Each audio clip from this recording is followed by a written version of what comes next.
नमस्कार, संतोष की रिपोर्ट में आप सबों का स्वागत है और मैं हूं संतोष सिंह। और आज हम इस खास जो मेरा सेगमेंट है संतोष की रिपोर्ट में दिखाने जा रहे हैं कि किस तरीके से देश की राजनीति बदल रही है और उसका असर बिहार में किस तरीके से दिख रहा है। एक दौर था जब मोदी आए तो साथ साथ ओवैसी भी आया, जिस ओवैसी को 2014 से पहले कोई नहीं जानता था, लेकिन मोदी के साथ ओवैसी आया और इस कदर छा गए कि मुसलमान के इशूज पे अगर मीडिया में किसी का रिएक्शन चलता था तो सिर्फ और सिर्फ ओवैसी का। और ओवैसी ने इस देश की राजनीति को इस कदर प्रभावित किया कि जिस नैरेटिव को सेट करना चाहता था क्षेत्रीय दल या कांग्रेस, उसको कहीं न कहीं अपने तरीके से ओवैसी निपटाने की कोशिश करता था और उसका लाभ भी मिला बीजेपी को। लेकिन देखिए किस तरीके से राजनीति बदलती है। एक तेलंगाना की हार, कांग्रेस का वहाँ सरकार बनना और ओवैसी के गढ़ में जाकर कांग्रेस का हुंकार भरना और पूरे देश के सामने मुसलमानों के बीच ये इमेज बनाना कि ये बीजेपी का बी टीम है, उसका आज प्रभाव देखिए कि सिर्फ ओवैसी से जुड़े हुए मुसलमान ही नहीं, बिहार के तमाम मुस्लिम वोटर का मिजाज किस तरीके से बदल रहा है, जरा उसको समझिए। बहुत ही बारीकी से समझने की जरूरत है।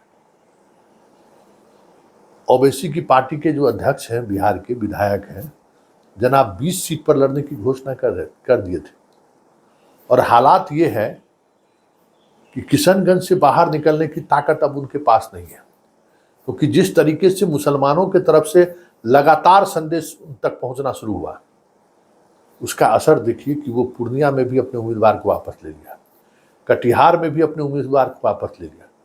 और सिर्फ उम्मीदवार ही वापसी नहीं है,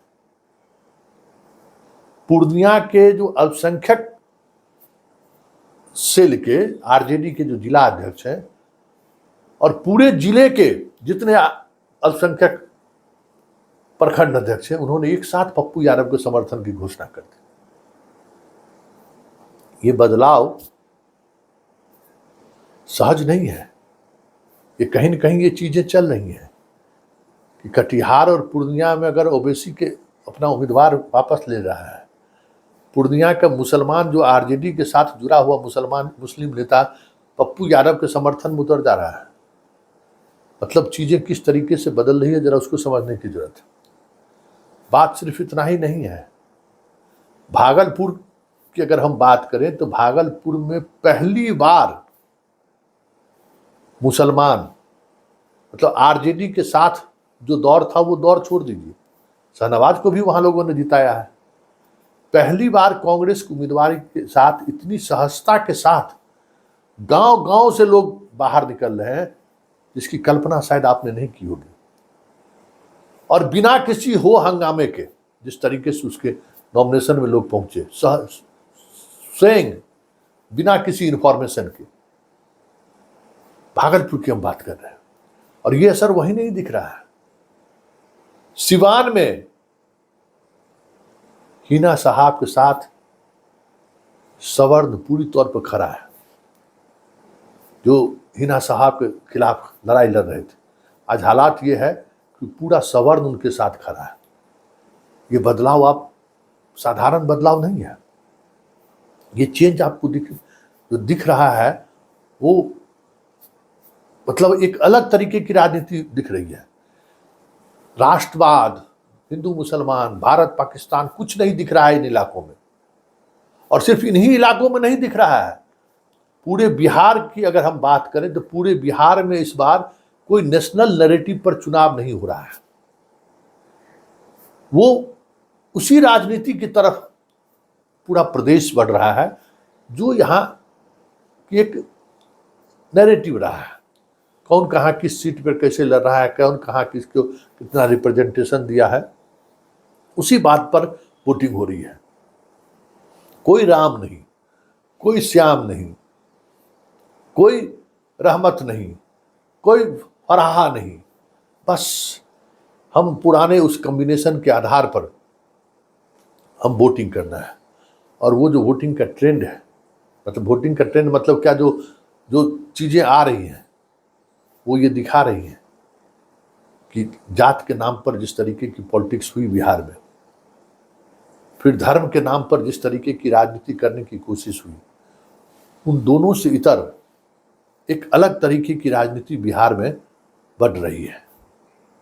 और ये अगर लोकसभा चुनाव के दौरान परिणाम में बदल गया तो इतना तय मानिए कि यह सिर्फ बिहार का ट्रेंड नहीं हो सकता है, ये ट्रेंड पूरा देश का होगा। क्योंकि ये जो मिजाज है ना, क्योंकि मेरा अनुभव है कि बगहा का जो वोटर सोचता है ना, वही औरंगाबाद का भी वोटर सोचता है। वो सोच एक रहता है, करंट एक जैसा चलता है। तो ये साफ दिख रहा है कि इस बार नरेंद्र मोदी का वो करंट नहीं है। नरेंद्र मोदी उस आधार पर वोट ले ले, ये होता हुआ नहीं दिख रहा है। दिख क्या रहा है कि मुसलमान अपने पुराने फोल्डर की तरफ बढ़ रहा है, जो उनका फोल्डर कांग्रेस रहा है। मुसलमान अब क्षेत्रीय दल से दूरी बनाता हुआ दिख रहा है। मुसलमान अब एक अलग तरीके की राजनीति पर मंथन करना शुरू कर दिया है।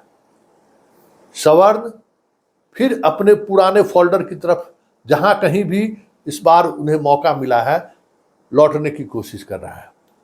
ये जो तय हो गया था ना कि सवर्ण मतलब बीजेपी, सवर्ण मतलब एक दौर में कांग्रेस, वो मिथ्या टूटता हुआ दिख रहा है।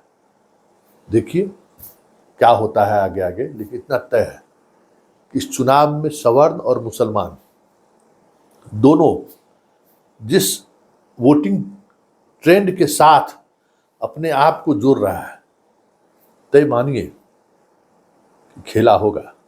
और अगर ये खेला हो गया तो शाइनिंग इंडिया की तरह 2024 में एक अप्रत्याशित रिजल्ट अगर आपको देखने को मिल गया तो कोई बड़ी बात नहीं।